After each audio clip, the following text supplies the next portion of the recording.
கடவுளை யார் நம்புகின்றார்களோ அவர்கள் கைவிடப்பட்டதாக சரித்திரமே இல்லை.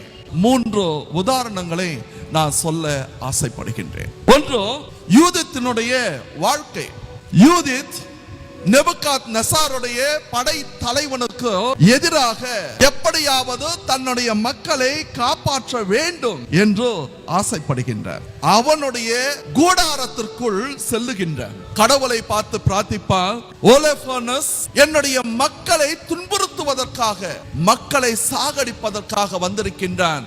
இவனை எப்படி நான் வெல்லப் போகின்றேன் என்று எனக்கு தெரியவில்லை என்று சொல்லுகின்ற பொழுதுதான் ஆண்டவர் யூதித்தோடு இருந்தார்.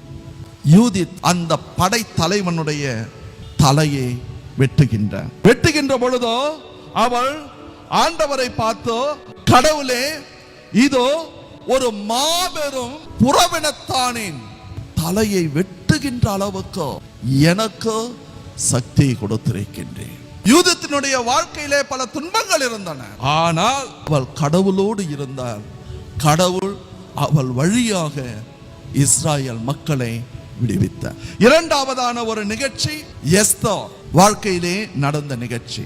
4வது 5வது அதிகாரத்திலே நாம் பார்க்கின்றோம், ஆமோன் என்கின்ற தலைவன் யூத மக்களுக்கு எதிராக இவன் சட்டங்களை ஏற்றி அவர்களை கொல்ல நினைக்கின்ற பொழுதோ மார்தெக்கை வழியாக எஸ்தர் அரசனை சந்திக்கின்றார். இதோ என்னுடைய மக்களை நான் காப்பாற்ற வேண்டும். ஆமோன் நினைத்திருந்தான் என்றால் யாரை வேண்டும் என்றாலும் எப்படி வேண்டும் என்றாலும் கொல்லக்கூடிய ஒரு சூழ்நிலை.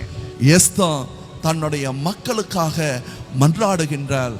அதன் பிறகு அவள் அந்த மக்களை காப்பாற்றுகின்றார். 3வதான ஒரு நிகழ்ச்சி 1வது அரசர் புத்தகத்திலே 19வது அதிகாரத்தில் ஜேசுபுல் ராணிக்கு பயந்தோ எலியாஸ் இருந்தா உயிரோடு தன்னை சாகடித்து விடுவாள் என்கின்ற பயத்தோடு ஓடுகின்றார். அப்படி ஓடி ஒரு குகையிலே படுத்து உறங்குகின்ற பொழுதோ கடவுள் தன்னுடைய தூதரை அனுப்புகின்றார். காகங்களின் வழியாக அவருக்கு உணவு கொடுக்கின்றார். எழுந்து சாப்பிட இன்னும் நீ செய்ய வேண்டியதோ அதிகமாக இருக்கின்றார்.